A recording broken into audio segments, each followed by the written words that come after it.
Pemirsa, selamat bertemu kembali dengan saya, Peter Gonta, di program Impact. Dan pada hari ini, sesudah penutupan bulan September 2004, di mana kita juga melihat atau mengingat adanya kejadian tanggal 1 Oktober tahun 1965, sebuah peristiwa yang tragis. Pada hari ini kita akan bertemu dengan seseorang yang banyak mengetahui mengenai kejadian tanggal 30 September ataupun tanggal 1 Oktober 1965. Seorang yang mungkin hanya berpendidikan sekolah rakyat atau sekarang dinamakan sekolah dasar. Namun di dalam karirnya di kepolisian sempat mencapai pangkat yang cukup tinggi, perwira menengah. Seorang letnan kolonel yang sekarang disebut sebagai Ajun Komisaris Besar Polisi, Bapak Sukitman. Pak Kitman, selamat bertemu. Selamat bertemu Pak Pit. Apa kabar? Alhamdulillah sehat. Saya pernah mendengar, membaca mengenai seorang Sukitman, seorang yang banyak pengalamannya, banyak mengenal orang, namun seperti dikatakan berpendidikan hanya sekolah dasar, tapi akhirnya menjadi seperti yang saya katakan tadi, letnan kolonel atau ajun komisaris besar polisi.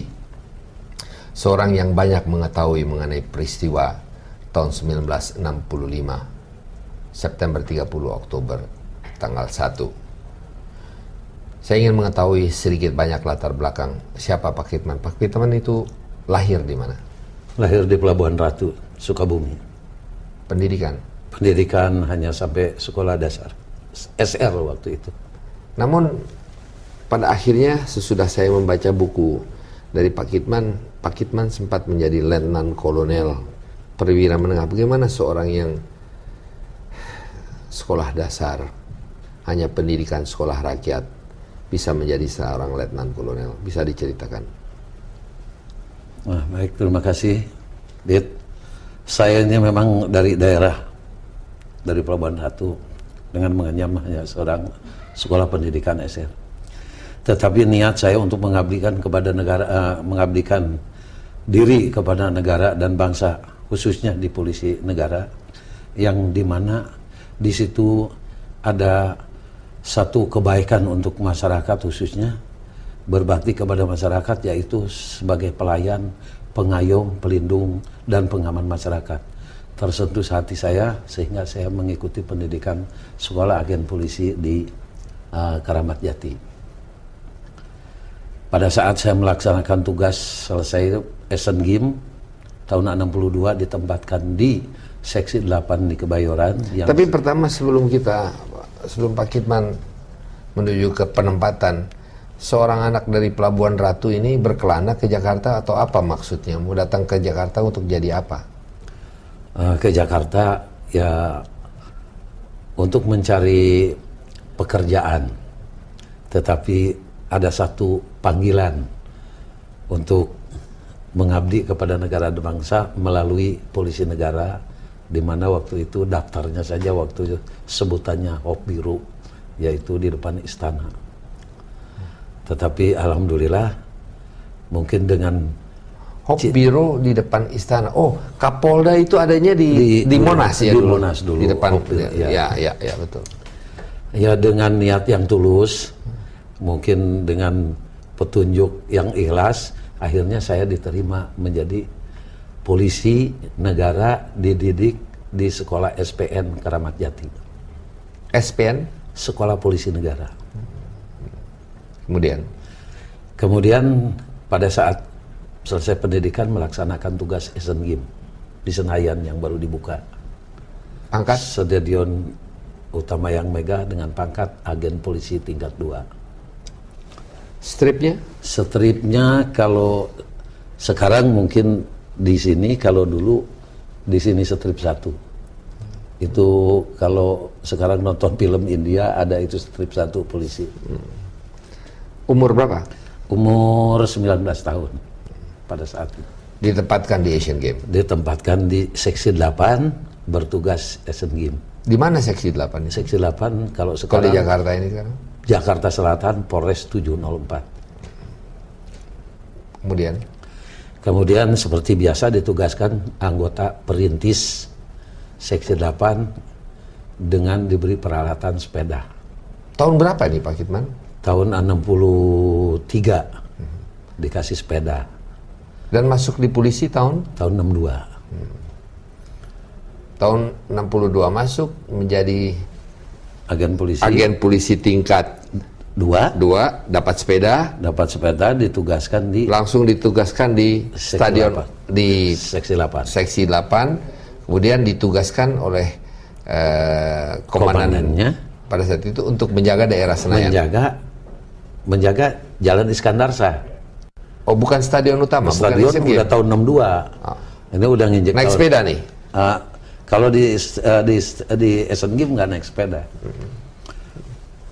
Nah, kalau sudah tugas diperintis di seksi 8 dengan peralatan sepeda, ditugaskanlah di Jalan Iskandar Shah bersama rekan saya namanya Sutarso.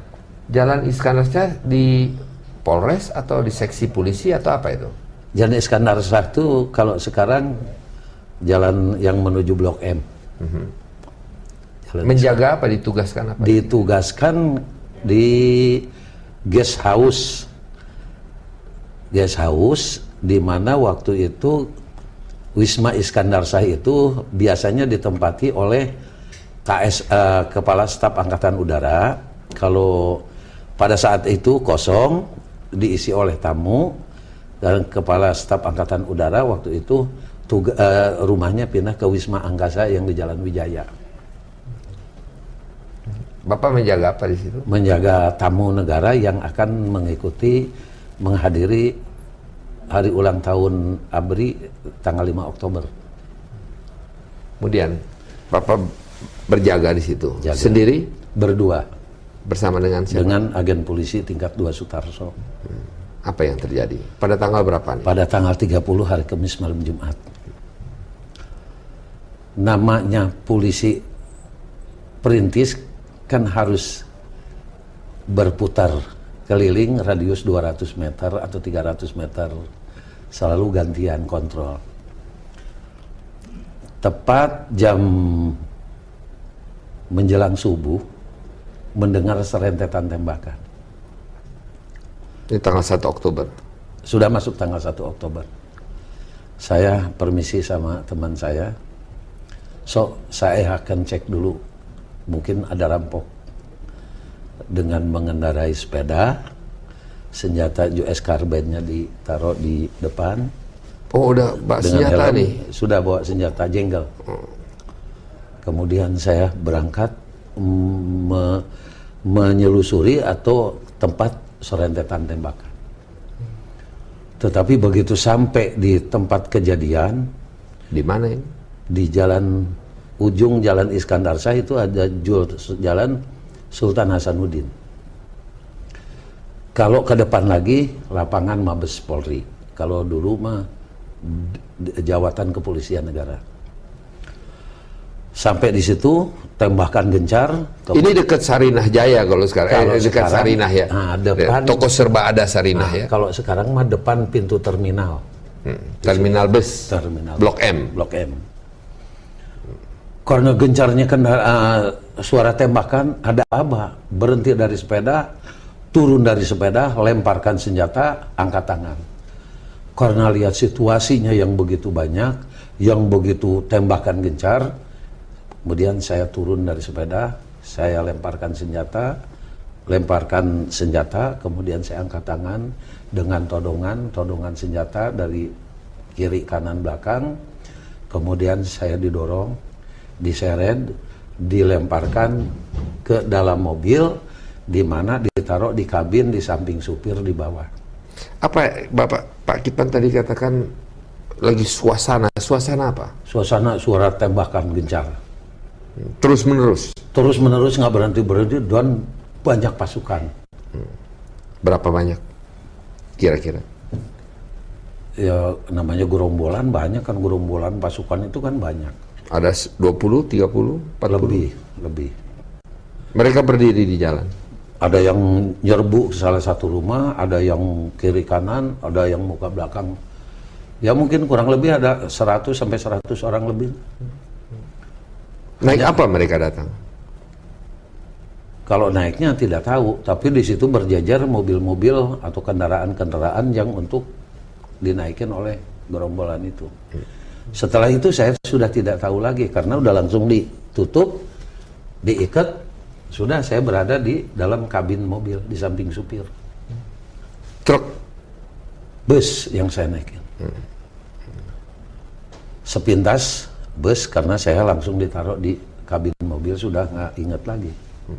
Kemudian mendengar aba-aba peluit, kendaraan bergerak. Bergeraknya saya masih sadar dan masih ingat bahwa itu memasuki jalan Walter Mangunsidi sampai ke Santa masih ingat.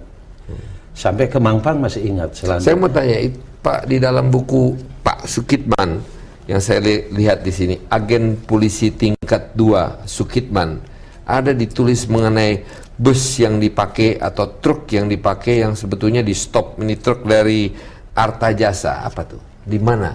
Apa yang terjadi dengan truk dari Artajasa itu? Kalau truk itu saya ketemunya setelah kejadian. Oh, tapi Pak Kitman mengatakan di sini bahwa truk Artajasa itu di stop di daerah situ. Di daerah situ. Peruri ya sekarang ya, Peruri. Ya, kalau dulu Artajasa itu percetakan uang Kebayoran adanya di daerah Jalan Brawijaya. Kalau Peruri kan sekarang adanya di Jalan Trunojoyo. Lain kan dulu Peruri dengan percetakan uang biasa dengan uang logam. Kemudian Walter Mangunsidi sudah tidak ingat lagi.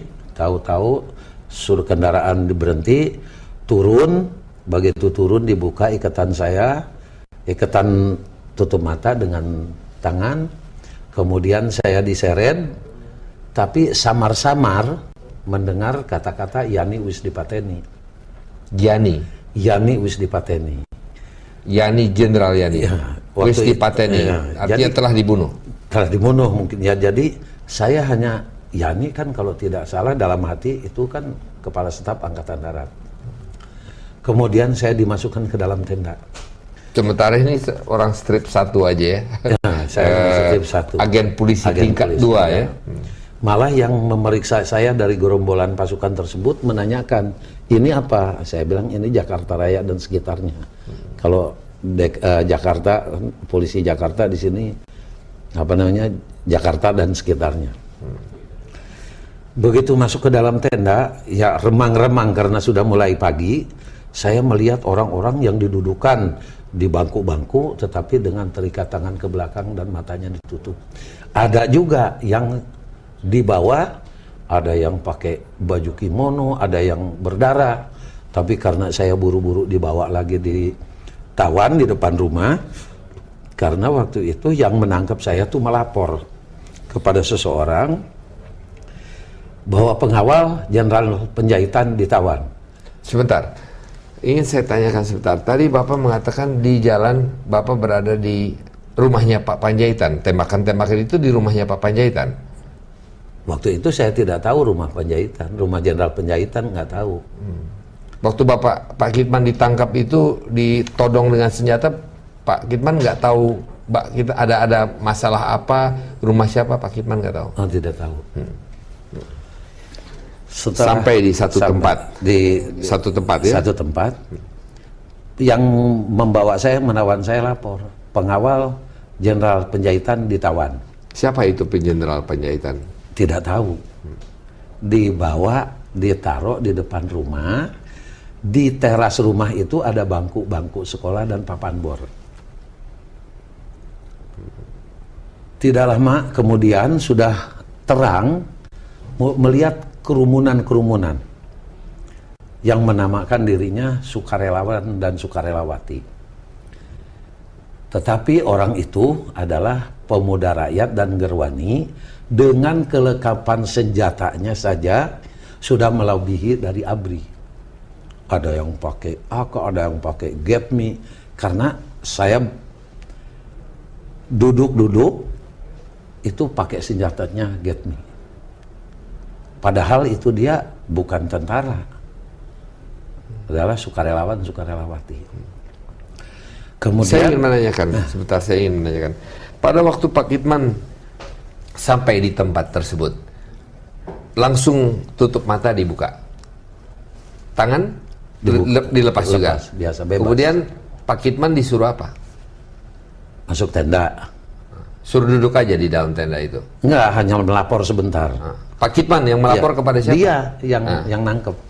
Kemudian dibawa. Mengatakan ini adalah ajudannya dari jenderal penjaga dari Bapak Panjaitan. Setelah ditawan di luar, di depan rumah, yang nggak jaga saya ini adalah gerombolan pasukan. Dari tenda Pak Kitman keluar ditawan di depan rumah. Tapi dijaga, yang jaga itu disuruh duduk atau berdiri? Duduk. Yang jaga yang ngelilingin saya dari Cakrabirawa. Kemudian melihat ke salah satu tempat kerumunan yang dikelilingin oleh sukarelawan-sukarelawati dengan teriakan ganyang kabir, satu persatu dimasukkan. Kabir apa artinya? Kabir itu kalau tidak salah sekarang ya yang sudah tahu, kalau dulu kan nggak begitu tahu. Itu kata-kata dari kapitalis birokrat. Setelah yang itu dimasuk-masukin kemudian disusul oleh serentetan tembakan oleh seseorang. Orang ini masih hidup? Orang-orang ini yang dimasukkan ke dalam? Yang dimasukin duluan juga disusul, ditembak juga dari atas. Kemudian yang masih hidup itu dibawa ke depan rumah, yang di terasnya ada bangku sekolah, didudukan, kemudian tutup matanya dibuka, ikatan tangannya juga dibuka, tetapi dengan todongan-todongan senjata. Dia disuruh menandatangani sesuatu tapi kayaknya berontak karena terlihat antara jaraknya kira-kira bangsa 15 meteran. Berontak, kemudian dengan emosinya yang nodong-nodong itu kemudian diperintahkan tutup lagi mata, ikatan tangannya diikat kembali, kemudian disuruh berdiri, didorong, diseret, ditendang, didorong pakai popor senjata, kemudian diseret, dimasukin, kemudian disambut lagi oleh teriakan ganyang kabir. Dimasukkan lagi, kepalanya lebih dulu, baru disusul oleh serentetan tembakan. Jadi waktu dimasukkan ke dalam lubang itu belum mati, belum meninggal? Belum mati. Semuanya? Yang berbintang 2 dulu. Satu orang? Satu orang dulu. Pada saat disusul oleh serentetan tembakan, hati saya kan sudah tidak tahan waktu itu.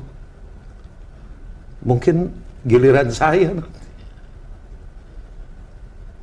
Kemudian kalau dia habis nembak selalu ngeliwatin saya ditawan. Orang yang nembaknya itu sepintas kelihatan dia setrip 4 di sini.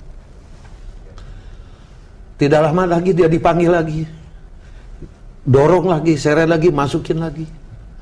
Beberapa kali. Saya satu aja, saya hanya mohon kepada Allah Subhanahu wa Ta'ala aja. Waktu itu sudah nggak bisa berbuat apa. Siapa orang-orang itu? Orang-orang itu kalau setelahnya tahu bahwa saya menerangkan orang yang berbintang 2 itu namanya Mayor Jenderal S. Parman, itu juga setelah saya lolos melaporkan. Kita break sebentar. Pemirsa, masih bersama dengan agen polisi tingkat 2 Sukitman yang pada akhirnya mencapai pangkat Ajun Komisaris Besar Polisi. Anda masih bersama dengan Quick Channel. Kita akan kembali bersama Anda sesudah pesan-pesan berikut ini.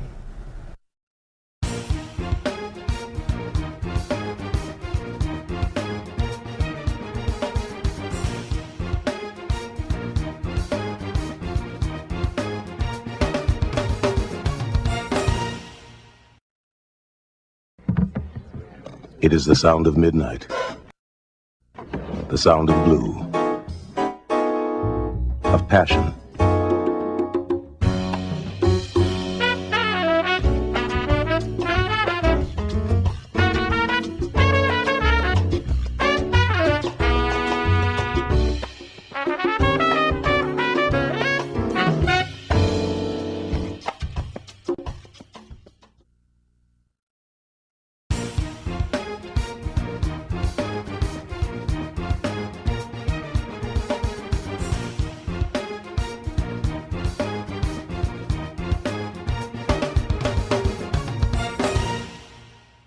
Anda masih bersama dengan saya Peter Gonta di Quick Channel.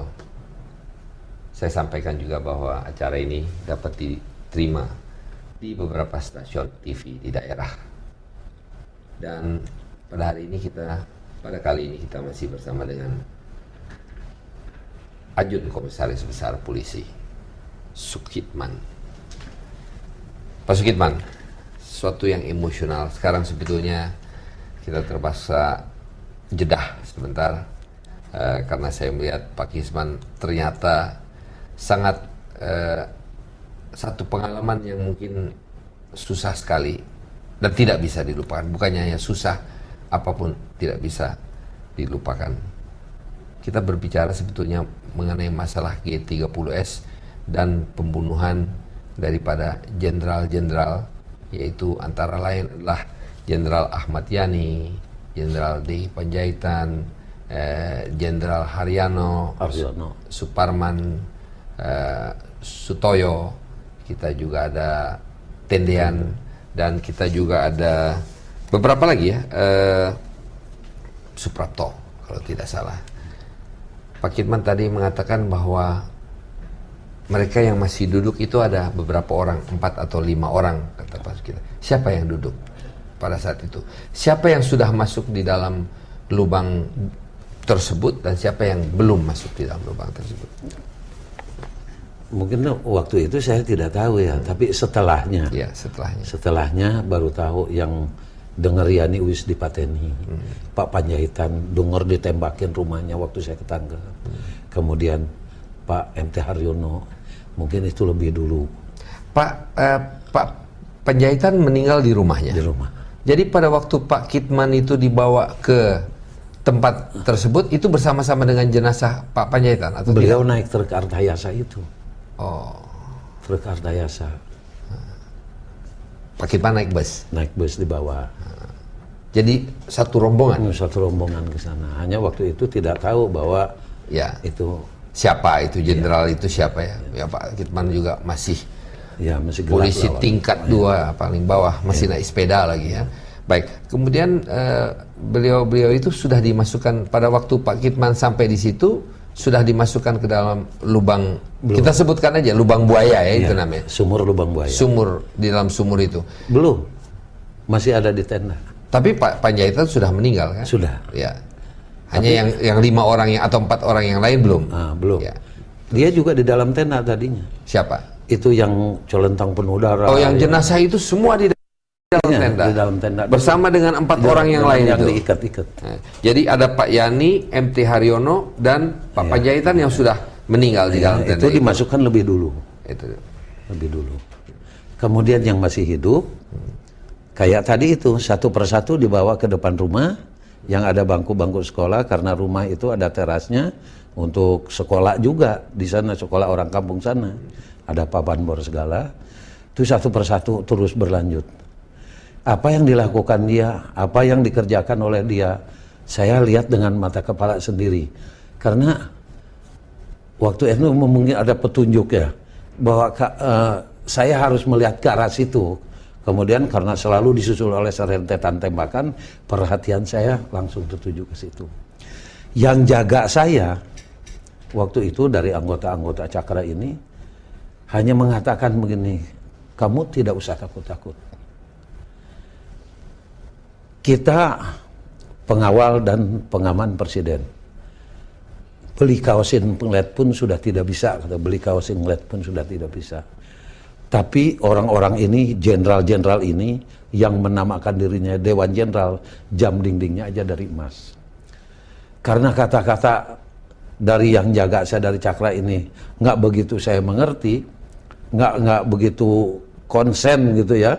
Orang suka bumi. Ya, jadi saya hanya manggut-manggut aja karena ya mau tidak mau nanti paling tidak saya dapat giliran juga kan begitu. Jadi udah siap menunggu giliran juga atau berpikir bahwa akan terjadi ya? Ya minimal kalau terus-terusan satu persatu dimasukin ya mungkin saya kapan gilirannya kan. Nah waktu itu Pit, saya dalam keadaan ngeri, dalam keadaan takut, dalam keadaan ingat saya udah nggak punya bapak. Mungkin saya disilet pun sudah tidak ada darahnya waktu itu. Tapi dengan ketenangan saya waktu itu dipanggil saya oleh komandan penculik. Komandan gerombolan tersebut menanyakan senjata saya di mana. Saya bilang waktu di Kebayoran itu diambil. Entah kemana saya tidak tahu, tapi sorenya hari Jumat itu saya berada di mana nggak tahu, dikembalikan senjata saya udah patah. Kokopnya, kayunya. Baik, tapi sebelum kita ke situ Pak Kitman sekarang berada di tempat kejadian itu. Pak Kitman melihat bahwa ada orang-orang yang dimasukkan ke dalam sumur. Iya. Dari yang sudah berdarah, kemudian yang belum berdarah itu masih hidup waktu dimasukkan di dalam lubang di sumur. Masih itu. hidup dimasukkan, tapi ditutup, diikat, didorong, ditendang, dipohpor, langsung dimasukin kepalanya lebih dulu, teriakan ganyang kabir, susul serentetan tembakan. Itu kalau yang sudah nembak itu yang selalu menghantui itu selalu lewat depan rumah, depan saya ditawar. Mereka ditembak ke dalam. Tembak ke dalam sumur. Itu kalau udah nembak kembalinya itu si oknum anggota itu selalu ngeliwatin di depan saya. Itu yang dimasukkan oleh Jenderal S. Parman, Jenderal Sutoyo, ya, kemudian yang Pierre masih hidup, Tendian, Pierre dan Tendian. juga Jenderal Suprapto. Pierre Tendian yang terakhir. Pada saat itu juga Pak Kitman masih juga belum tahu itu mereka siapa. Baik. Siapa? Apa yang terjadi sesudah itu? Ditutup. Sumur tutup oleh pasukan yang disebut sukarelawan-sukarelawatin, ngangkutin sampah dari, kan di sana kan kayak hutan waktu itu. Kemudian setelah rata ditutup, kemudian saya diajak naik mobil oleh Letnan 1 Dul Arif dari Cakrabirawa. Dul Arif. Sebelumnya setelah ditutup rata, komandan sasaran kumpul.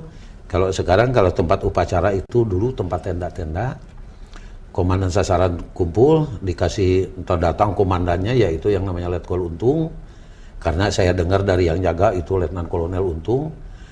Tidak lama dia berangkat, entah kemana, sejam atau sejam 2 jam, disetellah radio transistor ada yang punya. Bahwa gerakan G30S sukses.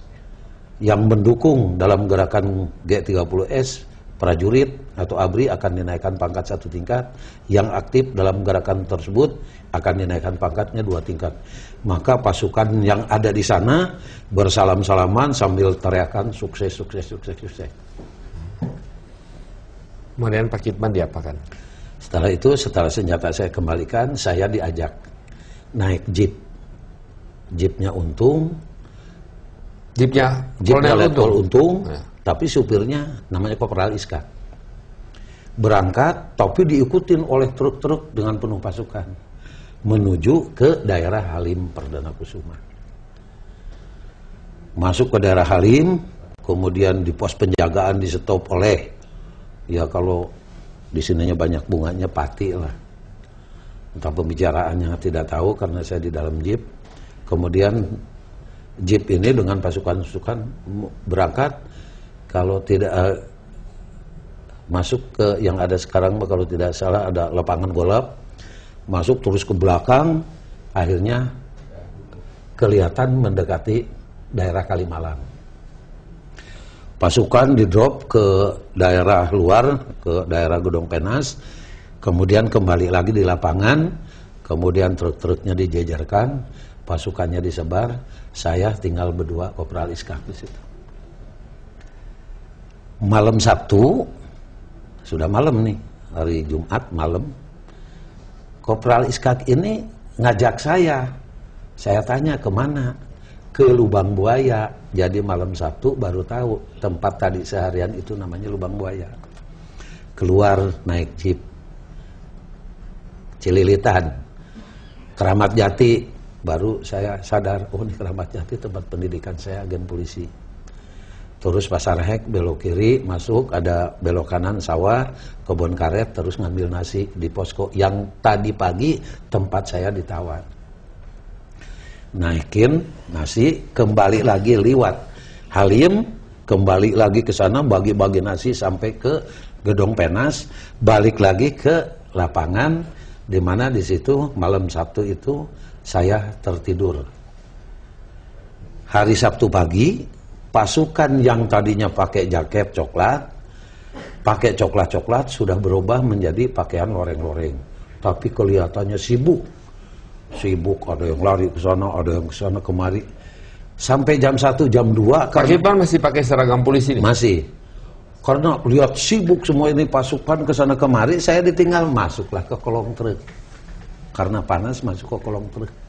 Hari Sabtu pagi? Hari Sabtu siang. Siang. Udah siang nih, udah mau. Kira-kira jam 2 di kolong truk, tidur tapi nggak buka mata. Tapi dengar suara tembakan. Suara tembakan kayak yang percis yang di Kebayoran.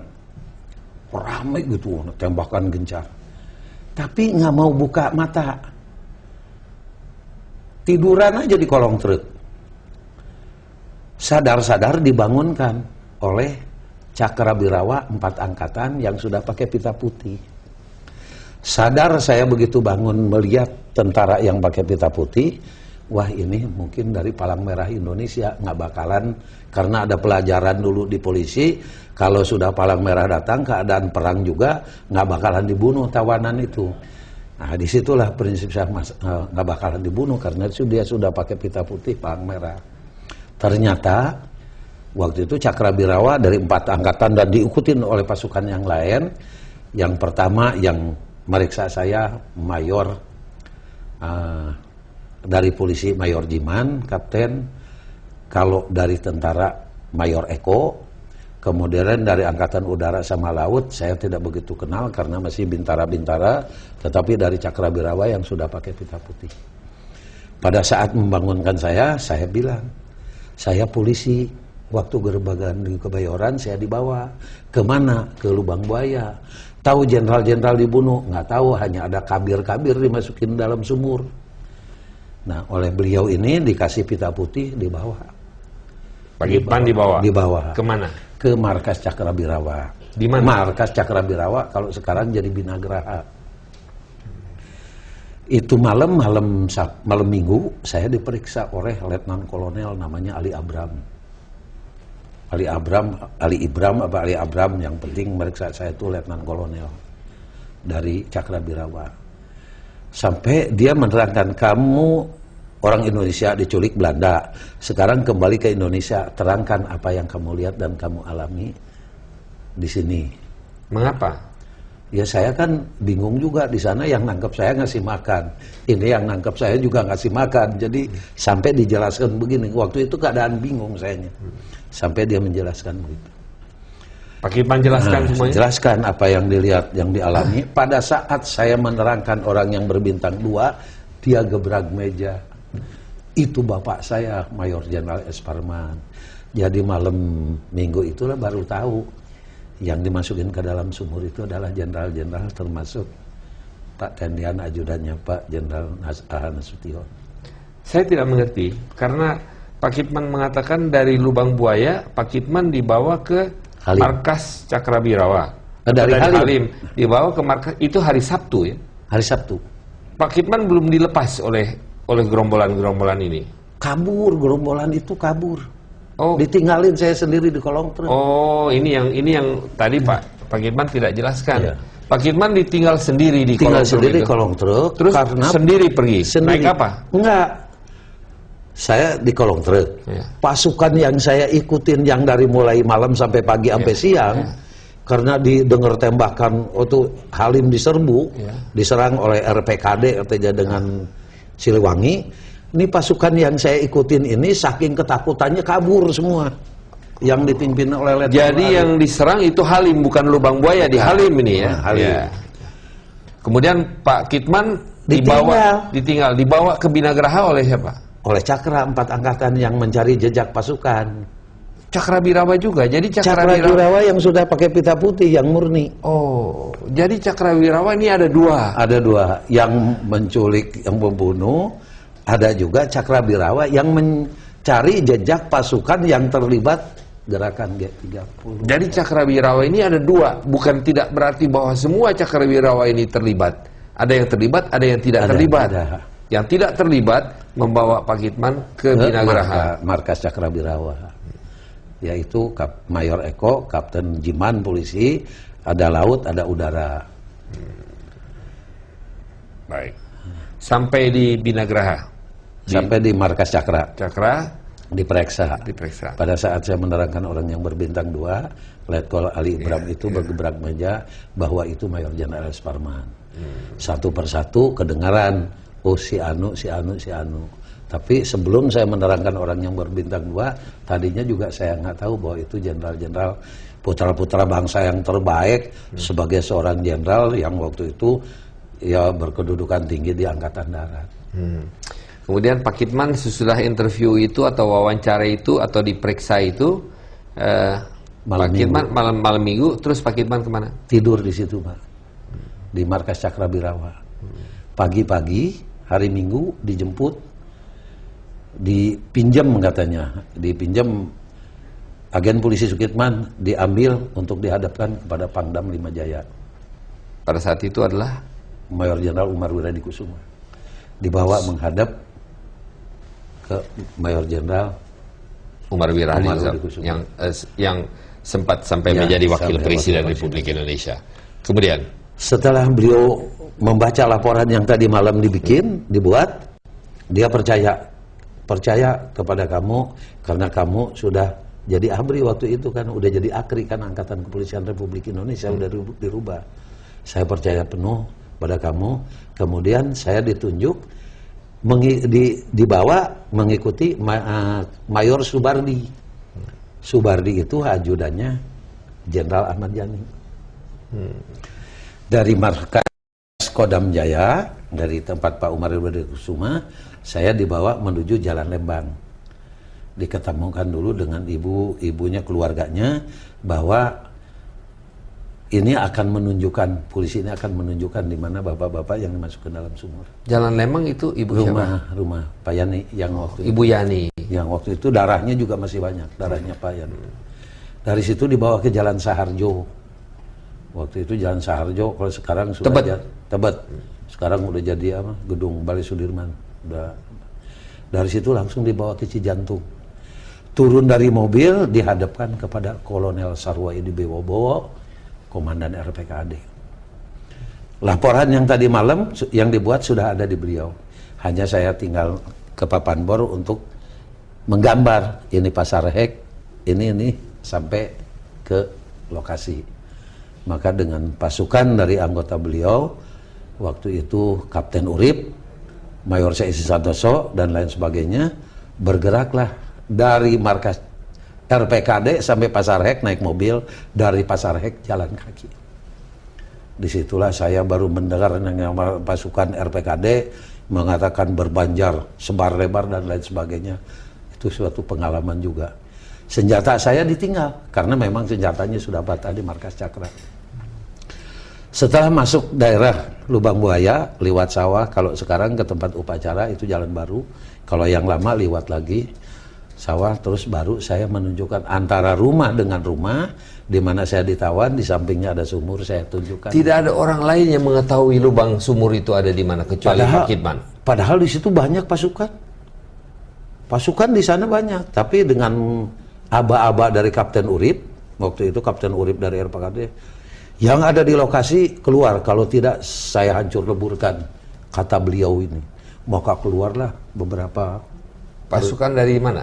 Waktu itu kalau nggak salah dari yang menjaga, alasannya sih menjaga bekas latihan sukarelawan-sukarelawati dari PGT.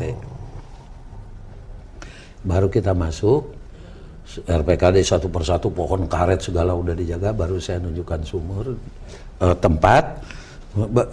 Sebab nggak ketahuan kan, udah jadi buangan sampah gitu. Itu Si sumur itu ditutupin jadi buangan sampah. Kalau kita habis makan sama sayur kacang ya dibuang situ, jadi nggak tahu. Maka dicongkel oleh anggota RPKD pakai sangkur, ketahuan lah tanda-tanda yang dipakai oleh dia, yang malam-malam di sini merah putih di sini selayar kode daripada sukarelawan. Baik, jadi sebetulnya Pak Kitman ini merupakan saksi hidup. Amin. Yang betul-betul mengetahui apa yang terjadi di lubang buaya. Satu-satunya atau masih ada orang lain? Mungkin masih ada. Ya. Tapi karena waktu itu kan yang tahu mungkin nggak boleh ngomong oleh apa waktu itu ada yang disebut GTM, gerakan tutup mulut lah waktu itu. Tapi setelah diangkat, setelah ditunjukkan ya malam Senin tuh kayak tadi malam itu kurang lebih yang gali orang kampung sana.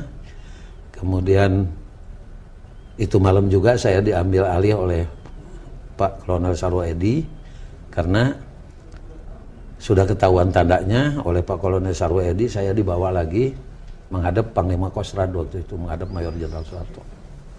Menghadap ke Panglima Kostrad? Kostrad, Pak Sarwo Edi bersama saya. Menghadap ke Pak Panglima Kostrad, yaitu Jenderal Soeharto pada saat itu. Soeharto. Tapi tanda saya udah dicopot di sini. Yang agen polisinya untuk keamanan, untuk security mungkin oleh beliau. Jadi sipil ya? Jadi sipil. Baik, kita akan jeda sebentar. Pemirsa, satu cerita yang cukup menarik dari polisi tingkat 2 Sukitman. Anda masih bersama dengan Quick Channel, masih bersama dengan program Impact bersama saya Peter Gonta. Kita akan kembali bersama Anda sesudah pesan-pesan berikut ini.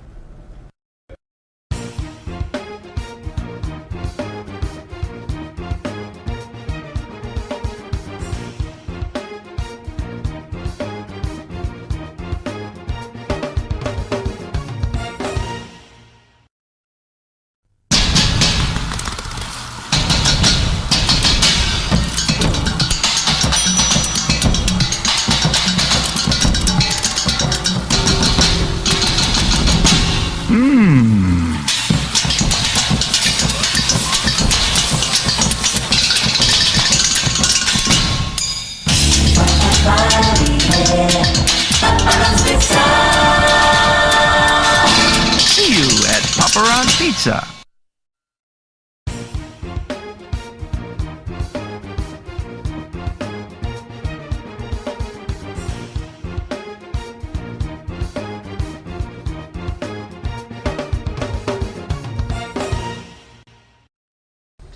Pemirsa, masih bersama dengan program Impact dan kita masih bersama dengan agen polisi tingkat 2 Sukitman. Mohon maaf Pak Sukitman, saya katakan agen polisi tingkat 2 padahal sebetulnya sudah mencapai perwira menengah ya. Bapak sekolah dasar. Betul. Tapi bisa mencapai ajun komisaris besar. Pada saat tahun 80 saya udah diberi hade motor ya, udah tugas dengan pangkat Sarsan Mayor. Tanggal 6 bulan 10 tahun 80 saya melihat Gema Pancasila di TPRI, di mana waktu itu Bapak Sarwo Edi diwawancarai TV oleh Ibu Mariati kalau tidak salah. Karena waktu itu timbul banyak yang mengaku-ngaku menunjukkan sumur, menemukan sumur lubang buaya dan lain sebagainya. Ya saya sebagai orang kecil di polisi kan tidak mungkin, Pit, gini-gini saya udah berjasa buat negara dan bangsa, ada andil sedikit. Masa iya saya nggak dikasih sekolah atau pangkat? Kalau Pit waktu itu ngerti, kalau nggak kan saya diketawain. Tapi waktu itu yang berbicara ini Jenderal Purnawirawan Sarwo Edi diwawancarai. Beliau mengatakan bukan saya berikut pasukan saya yang menunjukkan, tapi ada seorang polisi namanya Sukitman, tugasnya di mana saya tidak tahu. Tanggal 6 bulan 10 tahun 80 jam 19.30. Bergetar hati saya, bersyukur sama Yang Maha Kuasa. Masih ada yang mengingatkan. Saya bersama istri, dulu masih bujangan, sama anak saya. Mudah-mudahan Bapak bisa ketemu dengan Pak Sarwoedi. Hanya satu aja saya waktu itu mau mengucapkan terima kasih sama beliau tuh. Saya coba menghubungi, ternyata beliau kantornya waktu itu di Jalan Pejambon sebagai Dirjen Deplu. Tapi dengan niat yang ikhlas saya datang, kata sekretarisnya 2-3 hari lagi tunggu daftar aja nama. Setelah daftar beliau menerima, sehingga saya merasa haru kepada beliau, di mana beliau seorang jenderal yang selalu mendahulukan kepentingan orang banyak daripada kepentingan diri sendiri. Mau beliau menerima saya satu atas nama pribadi Sukitman dengan istri dan anak-anak mengucapkan banyak terima kasih. Bapak telah mengangkat nama saya waktu itu yang ya kalau saya ngaku-ngaku berjasa kan malu, tetapi kalau beliau yang ngomong mungkin ada reaksi dari yang lain. Kalau tidak salah di dalam buku ini, Pak Kitman, ditulis di sini di Harian Kompas tanggal 5 November 1978. Di sini dikatakan, yaitu kalau ada orang yang patut diberi penghargaan pemerintah dalam rangka menemukan kembali jenazah para pahlawan revolusi, menurut Sarwoedi, orang itu adalah agen polisi Sukitman. Bukunya, mungkin ini dapat dilihat, satu buku yang dikatakan, yang dikeluarkan oleh Dispen ya, Dispen atau Dinas Penerangan Polri, di mana dikatakan di sini adalah agen polisi tingkat 2 Sukitman. Nah,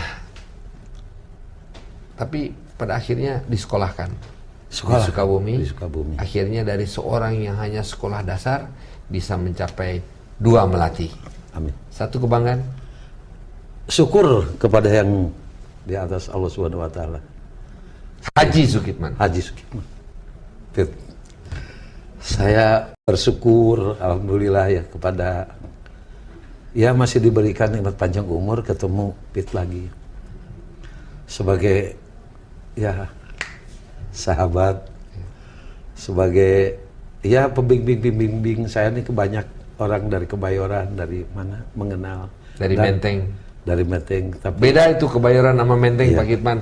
Kebayoran, Tanah Abang, Menteng beda. Menteng itu paling top dulu ya. Iya, berkat banyak teman silaturahmi. Marah itu yang tinggal di Kebayoran sama di daerah Tanah Abang itu. Baik, tapi saya ingin menanyakan Pak Kitman, G30S satu bahaya laten? Bahaya laten. Mengapa?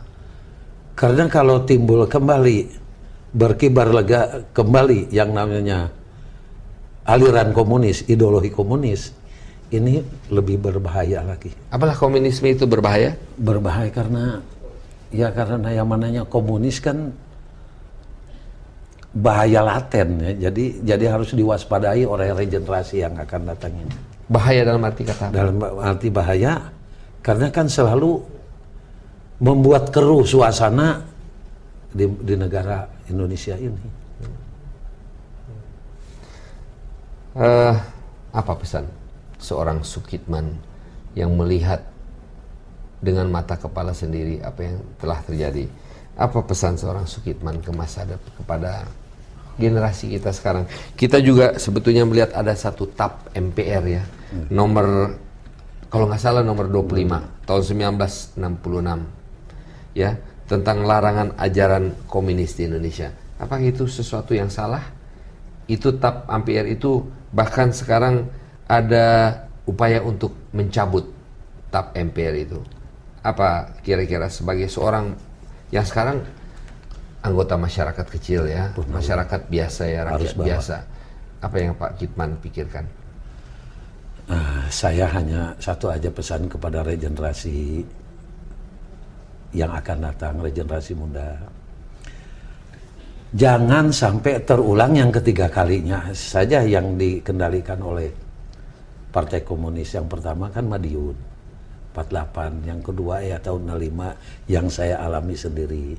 Jangan sampai ada kejadian atau peristiwa yang ketiga kalinya yang masalahnya ditimbulkan oleh ya itu tadi. Apakah masih mungkin keadaan seperti itu terjadi? Apakah kita tidak berlebih-lebihan takut terhadap hal ini? Mungkin keadaan sekarang sudah berubah. Ya, kalau lihat ke depan dengan dicabutnya TAP MPR 25, ya, itu kayaknya berarti dibolehkan lagi orang mempelajari aliran komunis. Tapi di sisi yang lain kan ada gejolak timbul seperti sekarang. Saya hanya orang kampung, pernah membaca salah satu koran namanya Republika. Di situ ada sekelompok orang perlu kita membentuk Dewan Revolusi lagi. Kan itu kalau dibaca lagi berarti kita kembali kepada tahun 65. Ya kalau bisa kita waspadai, jangan sampai ajaran-ajaran itu menyentuh lagi ke arus bawah. Tapi soal yang sudah antara yang disakiti dan yang tidak disakiti dengan adanya silaturahmi, toh kalau kita perpanjang juga kan timbulnya itu-itu aja. Ada banyak orang yang mengatakan, cerita sumur lubang buaya itu cuman hisapan jempol dan sebagainya. Bahwa itu cerita-cerita yang cuman dibikin-bikin oleh Sukitman. Bahwa itu cuman dibuat-buat saja oleh... Bagaimana tanggapan seorang Sukitman kalau mendengar ada orang yang mengatakan itu? Saya sendiri di sini hanya bertanya karena saya juga sendiri tidak mempunyai bukti apa itu terjadi atau tidak. Kita melihat ada foto, kita melihat ada film, kita melihat ada kejadian-kejadian itu. Tapi kan banyak orang tidak melihat sendiri. Pak Sukitman melihat sendiri. Kalau Pak Sukitman mendengar orang berbicara demikian, apa yang dirasakan? Oh, saya rasakan sedih. Ini orang berarti tidak mengetahui sejarah. Sejarah ini tidak boleh dilupakan. Makanya saya mohon kepada dinas pendidikan, guru, dari mulai TK kalau perlu, SD, supaya tahu saja, bukan tahu saja, harus mengetahui kebenaran kejadian yang terjadi 39 tahun yang lalu. Karena apa, Pip? Filmnya sekarang sudah nggak boleh. Anak-anak sekolah yang namanya wisata juang ke salah satu tempat sejarah, kayaknya sudah nggak ada yang dukung. Tapi kalau di masyarakat kan dari mulai awal, dari mulai habis kejadian, anak-anak sekolah itu tahu bahwa benar pernah terjadi kekejian dan kekejaman di sumur lubang buaya ini.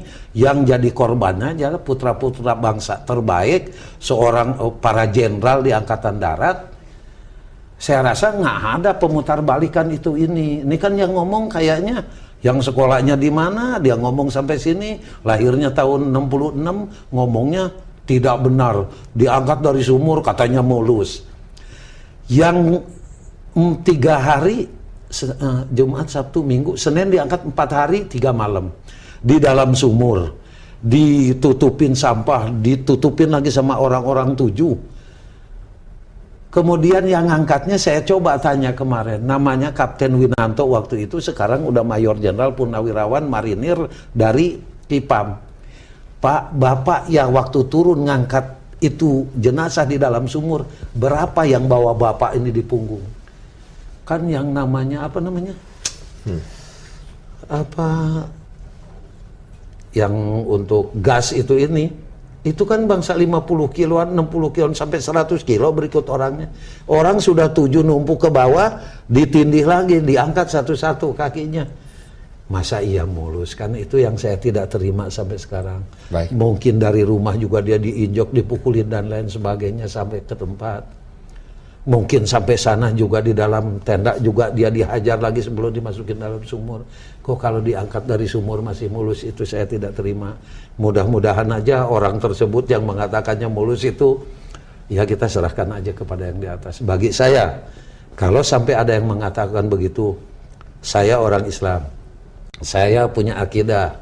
Kalaupun dia mengatakan begitu, ya berarti tidak jujur. Saya dengan kejujuran dan keislahan di depan Piet Saya ngomong dari hati nurani, dari saya bicara, bukan saya Purnawirawan Ajun Komisaris Besar Polisi, tapi saya bicara di mana saya berpangkat agen polisi tingkat 2 tahun 65. Pak Kitman, sangat menarik.